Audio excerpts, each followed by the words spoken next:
Halo Sobat Samakanang, gimana kabarnya? Semoga kalian baik-baik saja ya. Seperti biasa, pada video kali ini kita akan membahas preview cerita Donghua BTTH episode ke-201, yang dimana pada episode sebelumnya, meski Xiao Chen mampu menandingi lawannya, namun duel itu kembali berakhir imbang, meninggalkan penyesalan di hatinya. Sebaliknya, kondisi Pak Tua Hunmo jauh lebih buruk, karena efek makhluk kutukan akan menghambat kekuatannya selama puluhan tahun. Akibatnya, seluruh beban kemenangan kini sepenuhnya jatuh ke pundak Xiaoyan. Sementara itu, kepala Aula Jiwa merasa sangat tidak puas. Oleh karena itu, Hun Mixiang pun melangkah maju, berniat mengakhiri segalanya dengan tangannya sendiri. Di Pegunungan Jatuh, dua eksistensi puncak saling berhadapan, membuat atmosfer berubah mencekik. Tanpa peringatan, Xiaoyan bergerak lebih dulu, melepaskan kekuatan jiwa, dan api teratai setan pemurnian, memaksa Hun Mixiang mengerahkan kekuatan penuh. Namun demikian, situasi berubah drastis ketika api hitam misterius muncul dan mulai melahap nyala api merah muda Xiaoyan. Saat itulah Xiaoyan menyadari kebenaran mengerikan bahwa Aula Jiwa ternyata menyembunyikan Nihility Devouring Flame, api peringkat kedua yang mampu melahap segalanya. Meski hanya api benih, tekanannya sudah cukup mengguncang jiwa. Akan tetapi, di tengah krisis tersebut, Yi kecil mulai bereaksi, menandakan bahwa pertarungan ini baru saja memasuki tahap paling mematikan. Dan itu merupakan inti cerita pada cerita sebelumnya. Kalau begitu, sekarang langsung saja kita masuk ke bagian cerita terbaru.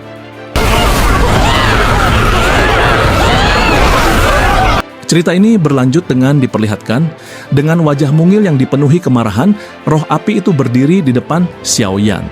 Melihat hal tersebut, Xiaoyan sempat dilanda kepanikan, khawatir Yi kecil justru akan menjadi korban dari kekuatan melahap api hitam. Namun Yi kecil dengan tegas menolak mundur. Sebagai perpaduan 6 api surgawi dengan dominasi api teratai setan, keberadaannya terasa terhina oleh kesombongan api benih hitam yang berani menantangnya. Melihat kondisi itu, Yi kecil pun melepaskan kekuatan sejatinya tanpa ragu. Tubuh mungilnya meledak menjadi lautan api merah muda yang luas, menghancurkan sangkar api hitam dalam sekejap. Di sisi lain, Yi kecil justru berbalik mengurung api hitam tersebut di dalam penjara api merah muda yang jauh lebih besar dan padat. Setiap gumpalan api bergerak seolah memiliki kesadaran sendiri, memperlihatkan tingkat kendali absolut yang bahkan Xiaoyan sendiri belum mampu capai. Hal ini wajar karena Yi kecil bukan sekadar nyala api, melainkan roh api surgawi sejati. Tak lama setelah itu, Yi kecil sepenuhnya mengabaikan upaya api hitam untuk melahapnya. Dengan gerakan alami, lautan api merah muda itu berubah bentuk menjadi bayi raksasa yang ukurannya sebanding dengan wajah api hitam tersebut. Di hadapan ribuan pasang mata yang terpaku, Yi kecil mencengkeram wajah api hitam itu dengan erat. Bukannya menunjukkan rasa takut, ekspresi Yi kecil justru dipenuhi rasa lapar. Pada saat itulah semua orang menyadari niat sebenarnya. Yi kecil tidak sedang bertahan, melainkan berniat melahap api benih Nihility Devouring Flame secara utuh demi memperkuat eksistensinya sendiri. Langit di atas Gunung Jatuh berubah menjadi lautan kegelapan yang berdenyut tidak stabil. Ketika wujud api hitam, raksasa itu sepenuhnya menyingkapkan eksistensinya.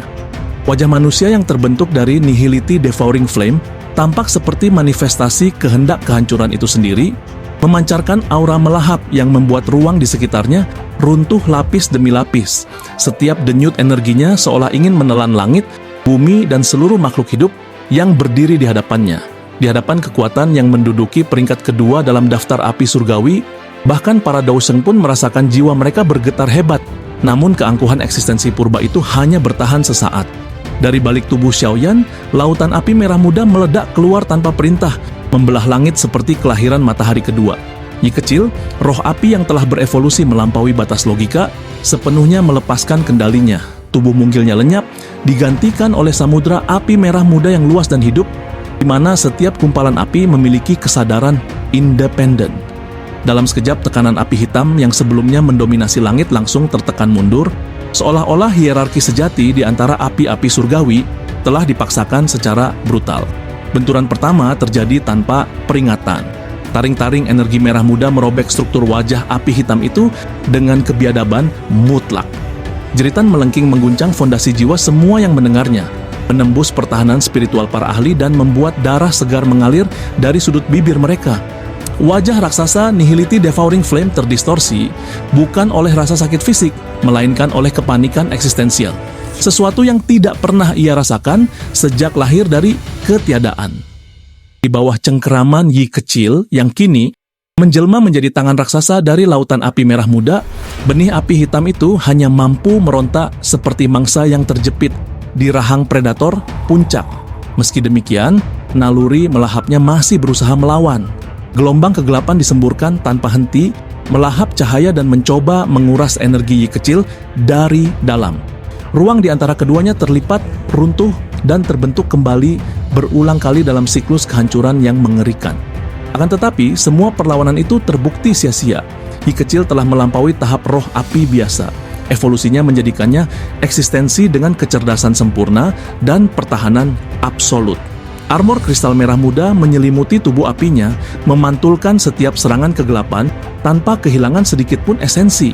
Setiap hantaman tinju Yi kecil membawa ledakan gabungan dari 6 api surgawi, memecah kepadatan api hitam sedikit demi sedikit. Pada saat itulah ketakutan sejati yang tidak pernah dialami selama ribuan tahun akhirnya menyelimuti kesadaran benih api klan Hun itu. Di hadapan mutasi ekstrem dari api teratai setan, kekuatan melahapnya tidak lebih dari tiruan yang dangkal.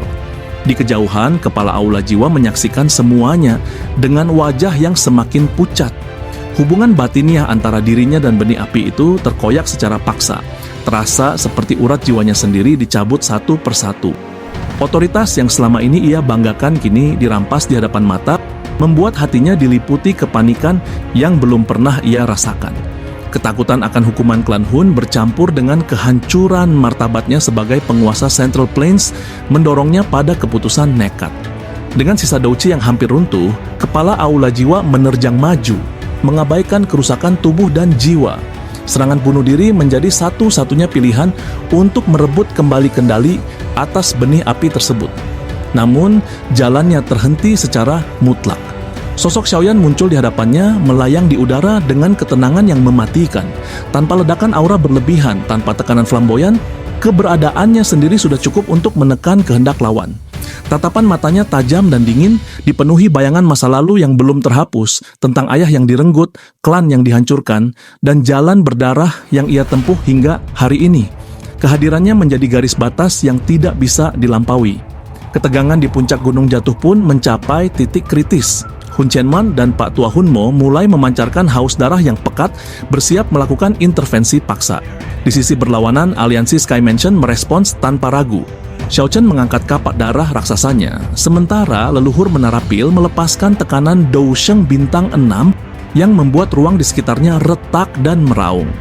Dunia seolah berada di ambang perang total, namun fokus utama tetap tertuju ke langit. Yi kecil menyelesaikan segalanya dengan cara yang mutlak.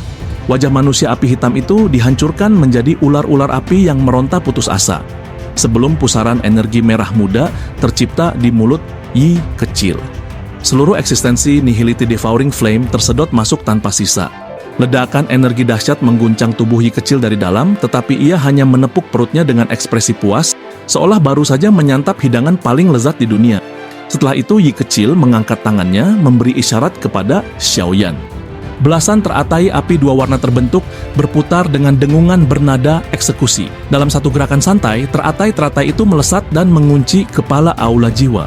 Ledakan beruntun mengguncang langit, menelan tubuh sang penguasa kegelapan dalam lautan api yang mampu menguapkan baja dalam sekejap.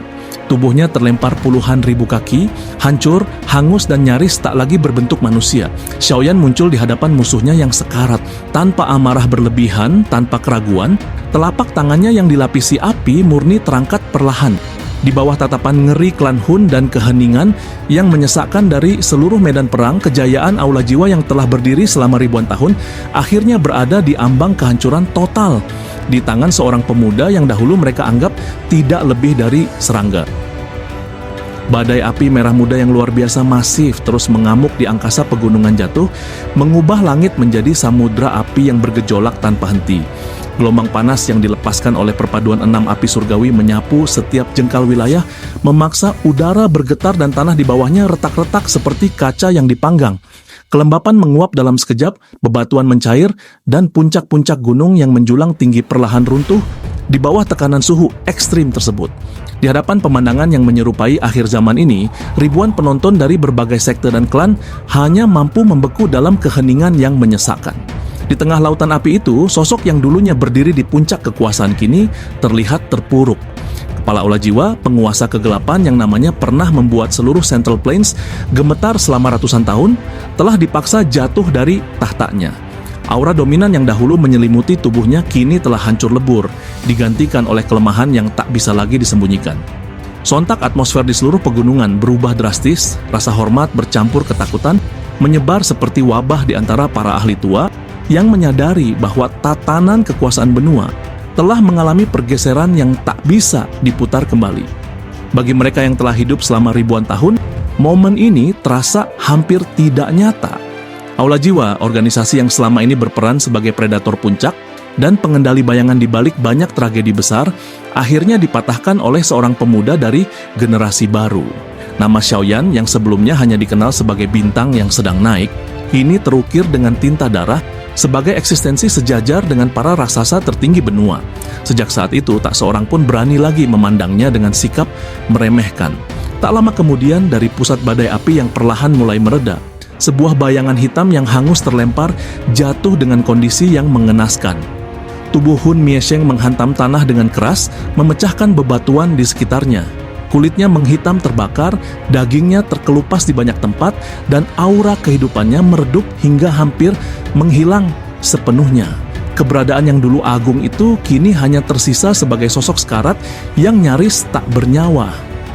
Melihat hal tersebut, harapan terakhir para pengikut Aula Jiwa runtuh total, sementara di pihak aliansi Sky Mansion, gelombang emosi yang tertahan akhirnya meledak menjadi kebanggaan dan kelegaan yang mendalam. Namun, di atas langit yang masih dipenuhi sisa-sisa panas, Xiaoyan tetap melayang dengan ekspresi tenang yang dingin. Tak ada sedikit pun euforia kemenangan di wajahnya. Bagi dirinya, pertempuran belum benar-benar berakhir selama musuh yang paling berbahaya masih bernapas. Ia memahami dengan sangat jelas betapa mengerikannya sumber daya klan Hun, dan membiarkan kepala Aula Jiwa hidup, meskipun dalam kondisi sekarat, adalah kesalahan fatal yang tak boleh terjadi. Oleh karena itu, niat membunuh yang pekat perlahan terkonsentrasi di sekeliling tubuhnya. Dalam sekejap mata, Xiaoyan melesat turun dari angkasa. Tubuhnya berubah menjadi garis cahaya merah muda yang menembus ruang. Telapak tangannya telah diselimuti api murni dengan kepadatan yang menakutkan, siap untuk mencabut eksistensi musuhnya hingga ke akar. Namun, tepat di saat serangan pemungkas itu hampir dijatuhkan, ruang di sekitarnya mendadak terdistorsi secara brutal. Aura iblis kuno yang jauh lebih kuat meledak tanpa peringatan, disertai tekanan Dousheng bintang 6 yang membuat langit bergetar. Hun Qianmo akhirnya bergerak. Iblis tua klan Hun itu muncul dengan amarah yang tak lagi tersembunyi, memaksa masuk ke medan pertempuran demi menyelamatkan aset terpenting klannya. Tinju yang ia lepaskan membawa kekuatan yang mampu meruntuhkan gunung dan merobek ruang, menghantam langsung ke arah Xiaoyan. Kendati demikian, Xiaoyan tidak menghentikan langkahnya. Ia membiarkan Yi kecil meledakkan barisan teratai api untuk menahan serangan tersebut, sementara tubuhnya sendiri tetap menerjang maju, menahan hantaman keras di dada yang memaksanya memuntahkan darah segar. Ledakan dahsyat mengguncang langit. Di tengah kekacauan itu, telapak tangan Xiaoyan akhirnya mendarat. Dalam satu hentakan yang menentukan, kepala Hun Miesheng hancur berkeping-keping, kabut darah, dan sisa-sisa jiwa tersebar ke udara, menghapus keberadaan fisik sang penguasa Aula Jiwa dari dunia ini untuk selamanya. Pada saat itu juga, garis nasib Aula Jiwa terputus secara permanen. Hun Qianmo yang menyaksikan pemandangan tersebut langsung diliputi kegilaan amarah, menyegel ruang di sekeliling Xiaoyan dengan niat membalas dendam tanpa sisa. Namun sebelum serangan lanjutan itu sempat dilancarkan, sosok leluhur Menara Pil muncul dengan tenang di hadapan Xiaoyan.